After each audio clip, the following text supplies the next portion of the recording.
Most people who have post-traumatic stress disorder don't have it because they were hurt.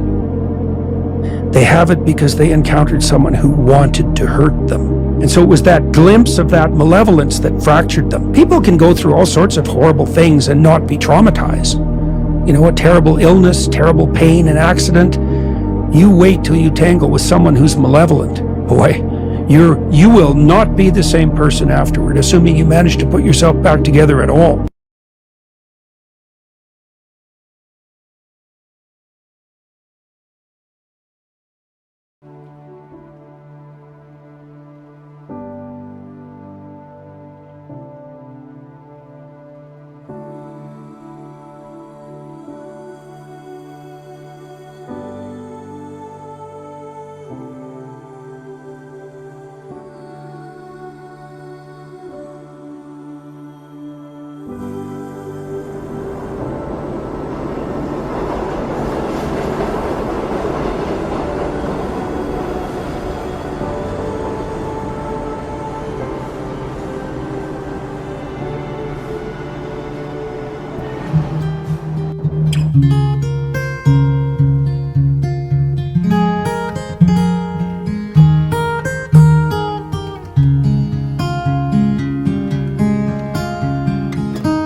Show business ain't the only place where a person can be canceled, erased.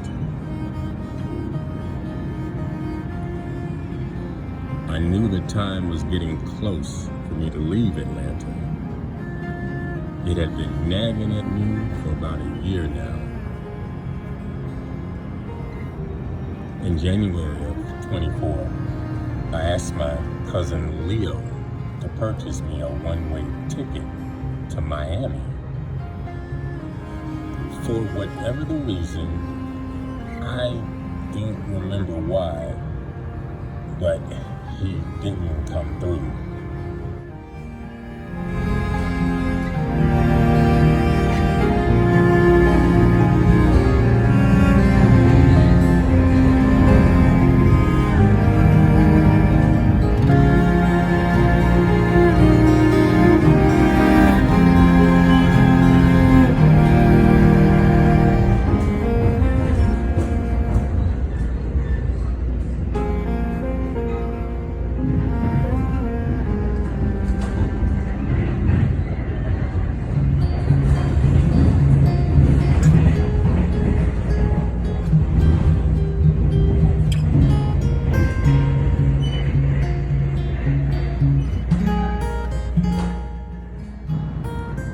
Had to accept that even though I was ready to leave Atlanta, it wasn't time for me to go. The next station is Lindbergh Center. This is the transfer point between the red and gold rail lines. La siguiente estación es Lindbergh Center, punto de transbordo entre las líneas de tren roja y dorada. Exit from Maya headquarters and connecting bus service to the Consulate General of Mexico.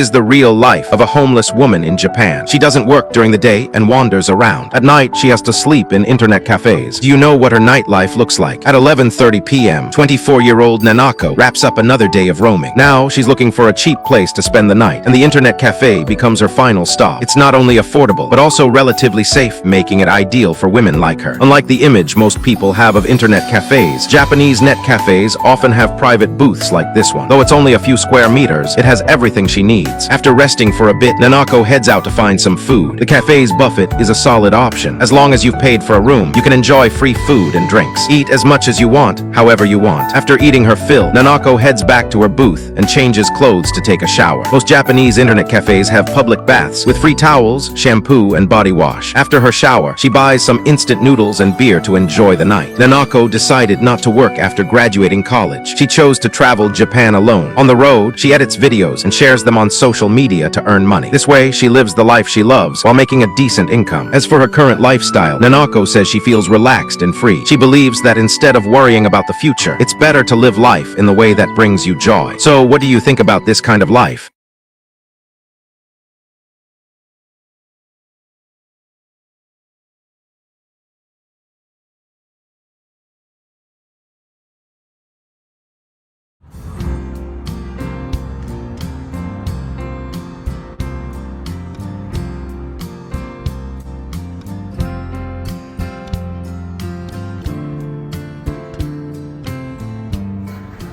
Good morning, guys.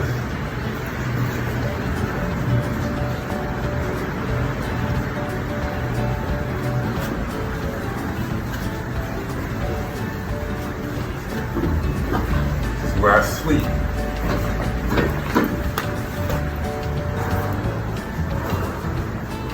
It's a cold and rainy day in Atlanta. We've had about 10 days of 70-degree weather, and suddenly winter's come back. So needless to say, it doesn't feel too good. This is where I live. It's a cubbyhole on the porch of a church. I moved here January 2019 after living at a different church for 7 years. I was hastily driven off that property. This place here kindly opened their doors to me.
Clean the cubby, and I organize my belongings when I wake up.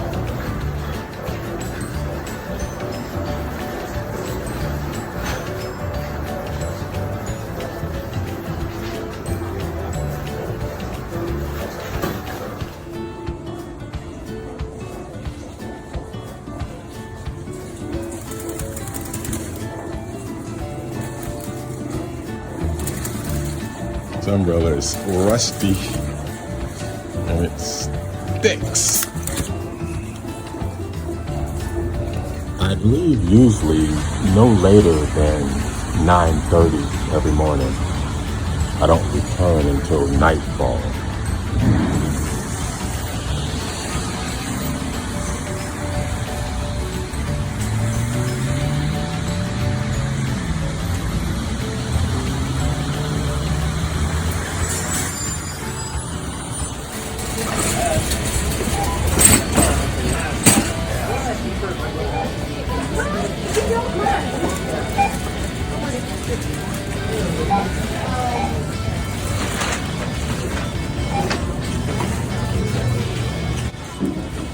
My only source of income is a monthly stipend for food from the government. Because I have no refrigeration, shopping for food can be a hassle. I shop every day.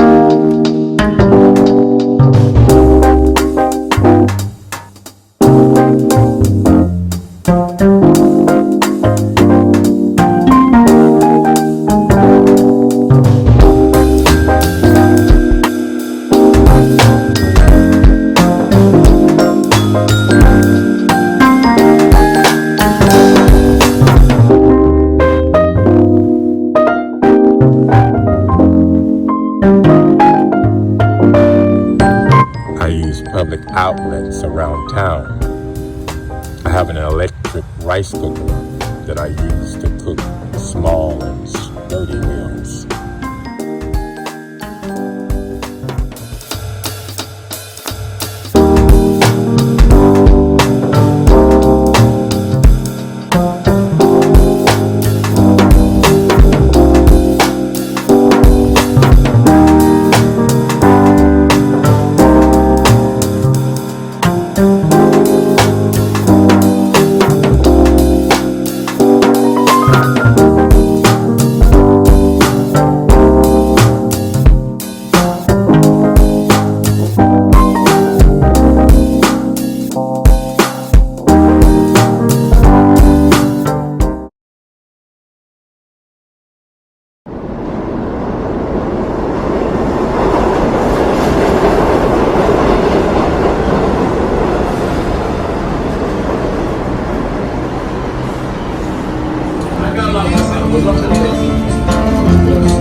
February of 25, I'd been panhandling for about 5 months.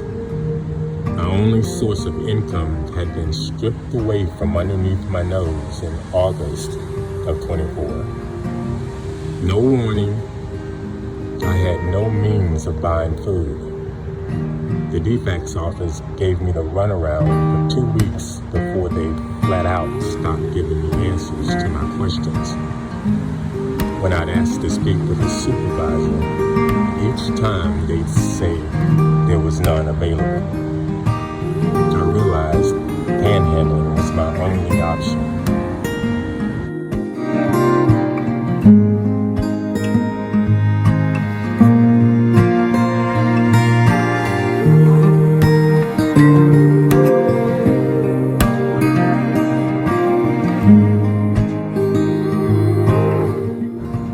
Then, in February, this happened.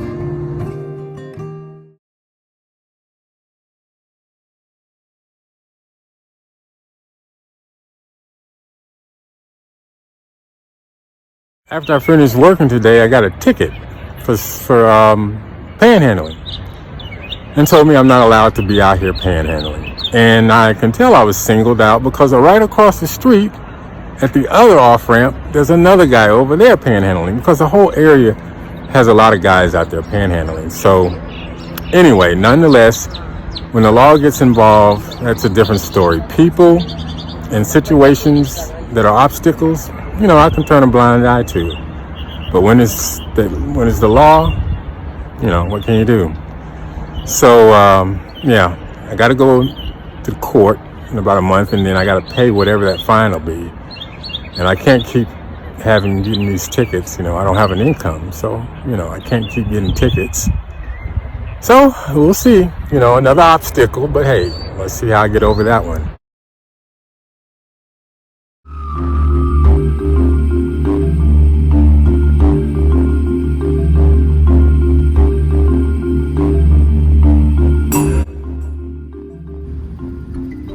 I felt like the target of a witch hunt. Why was I the target? I was slightly alarmed, but I wasn't overly concerned at that moment. Many people were generous and compassionate with their donations. 5 months of panhandling had done right by me. I needed more than that. I needed an income.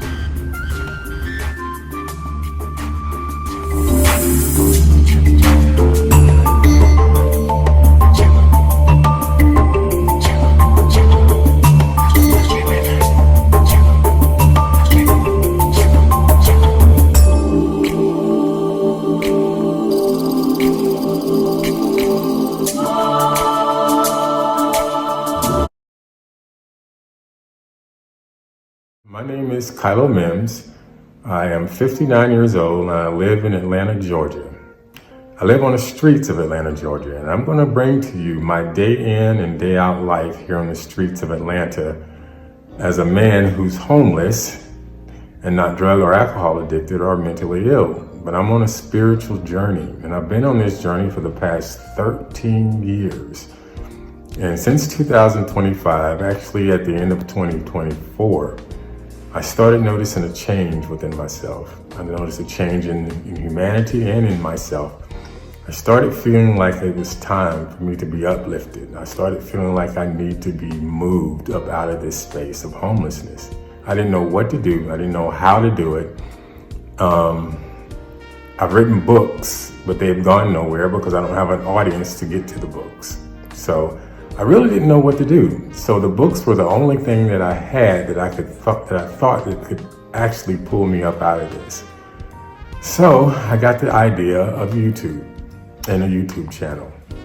I live an interesting life. It's been 13 years on the plan was to invest in myself. I feel like I can share this. I've been watching documentaries on YouTube. I stumbled upon YouTubers traveling the world, documenting their travels. I was hooked. I couldn't get enough of it. Common, everyday people traveling the world with nothing but a camera. Then I found out they were getting paid by YouTube. That was my answer. In the word life, and it's on Amazon. Well, anyway, after I lost the job, I lost my apartment, and then I was evicted, and that's when all hell broke loose. spiritual things started happening to me. I started going through this change, which I couldn't explain. And on top of that, I was homeless. And I've been going through hell ever since then. Persecution and everything that you can name, energy attacks.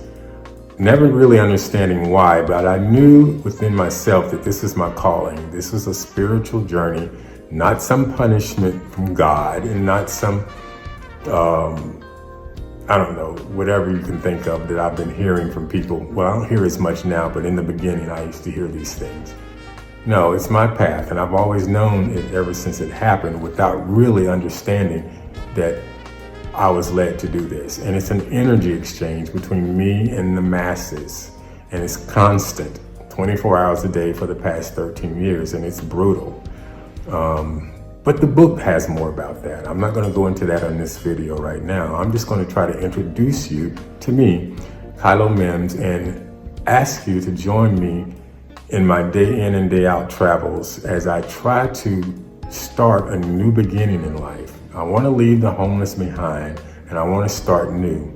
And the only way that came to mind was to start filming and making a daily journal of my life.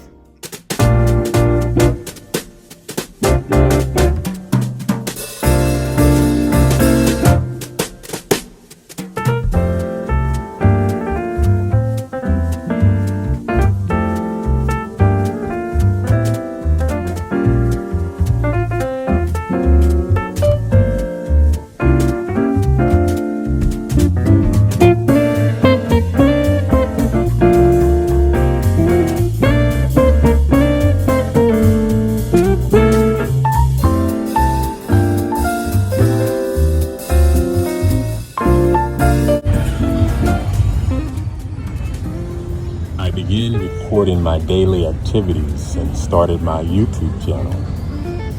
Man, that is what the psychiatrist ordered. I needed that creative outlet.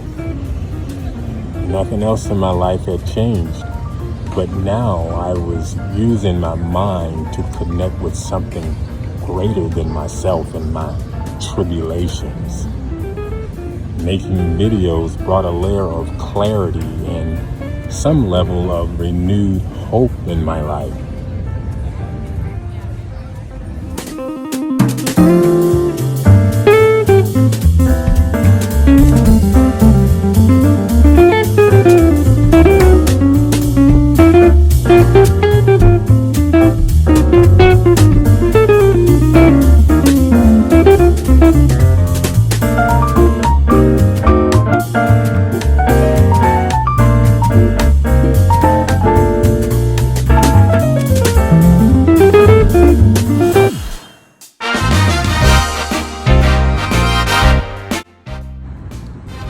Those first YouTube videos were mostly about my cooking aptitude.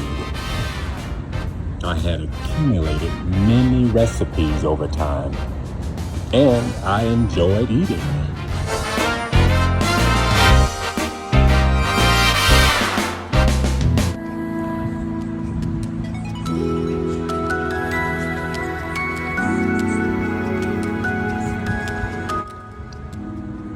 But many of the videos were of me speaking into the camera. I was releasing stress or expressing my observations of my spiritual lifestyle. I had no one to talk to, so this was the action that I used for unpacking some of the weight that I was carrying.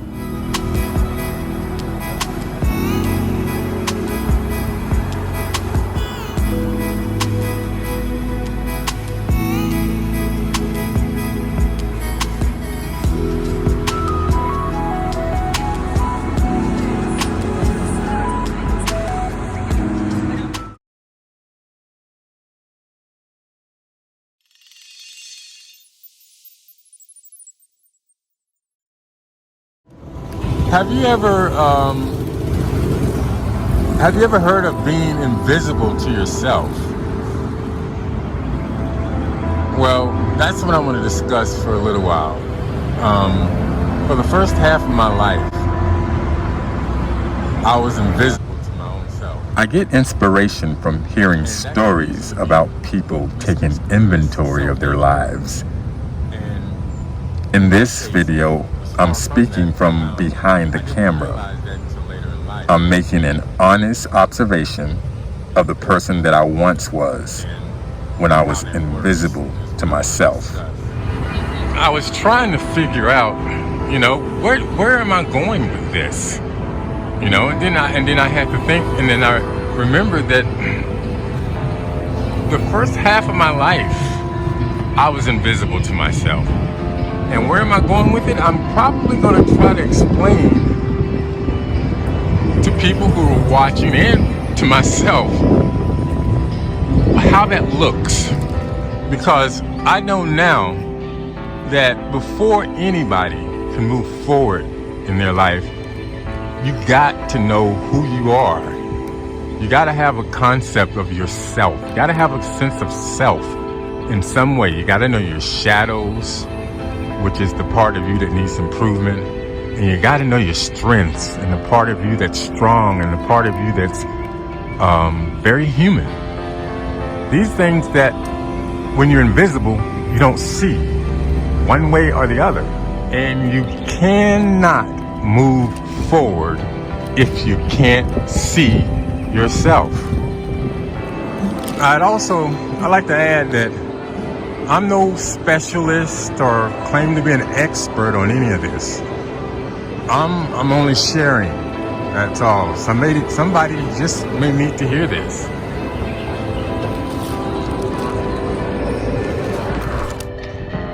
I grew up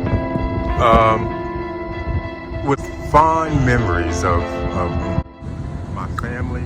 I remember at first feeling awkward about sharing such revealing details about myself. But then I realized that it is honesty and transparency that heals. Everyone else saw me. Everyone else could see me, my family. They could see me. My friends could see me. My classmates, my coworkers, everybody saw me, but I didn't see me. And what I mean is the issues that I had, the quality about myself, all the things that makes a person human, that makes me, makes you. I couldn't see none of that in me. I didn't look at myself. My entire life,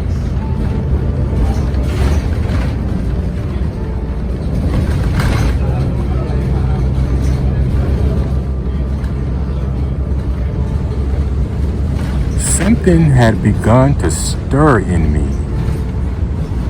Something had ruptured.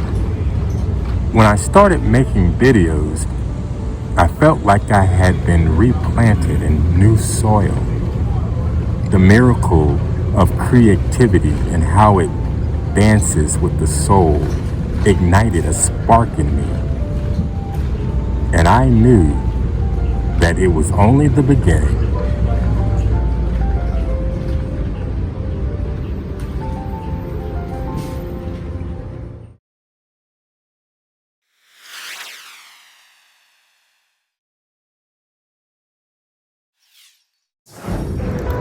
I left Whole Foods and I came out here to the mall. It's another rainy day. It's going to rain all day today and a little bit tomorrow morning.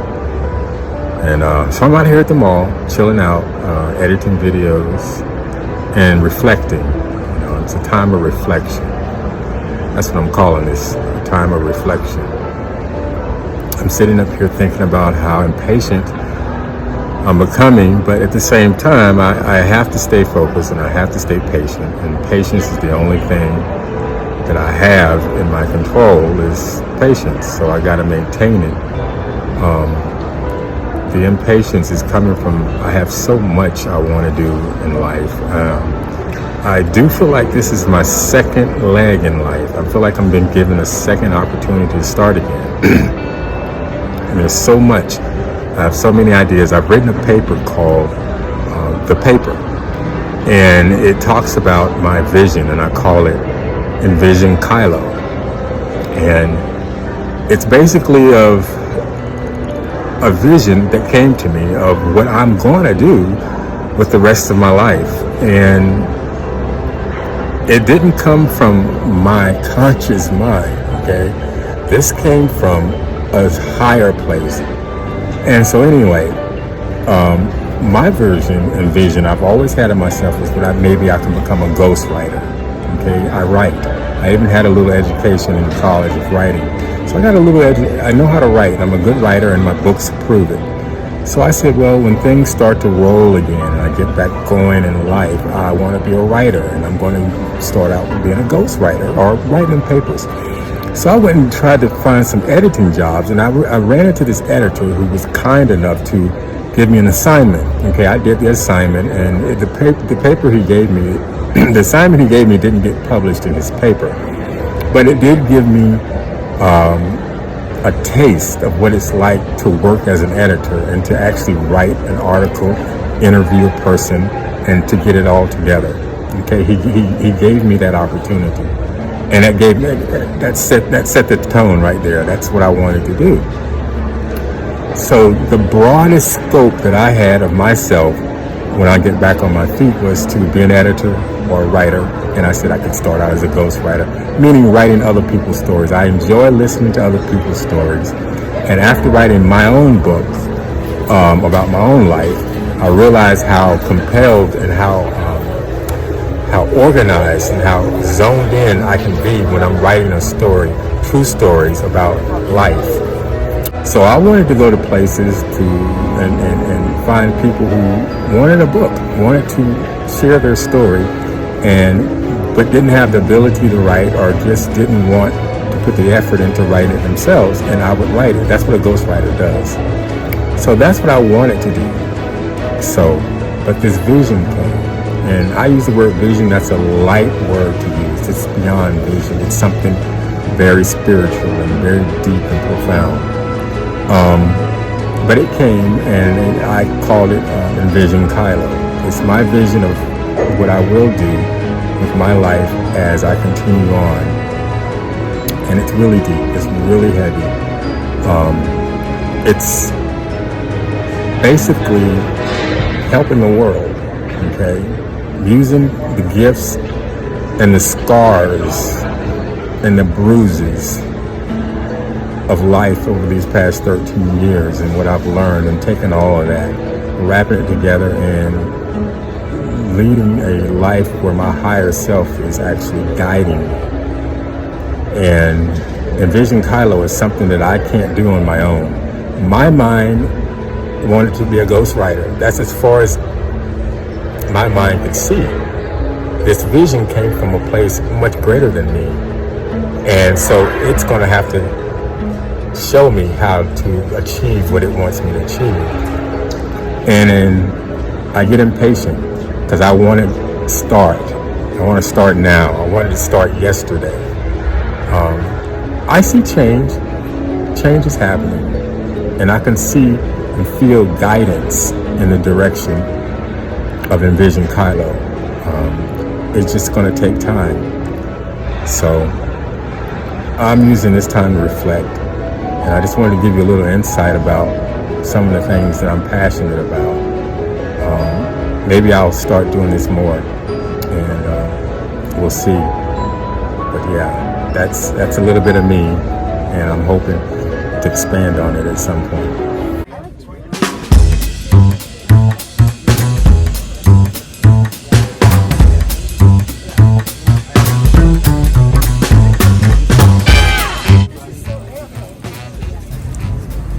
I added other elements to the channel. I wasn't recording the cooking installments anymore. Plus, I wasn't recording as many inspirational videos either. What I wanted was to regain my connection with people. I used to be a people person, but 13 years of spiritual isolation killed that. My communication skills became laxed. I wanted to flaunt my personality and regain confidence with people again.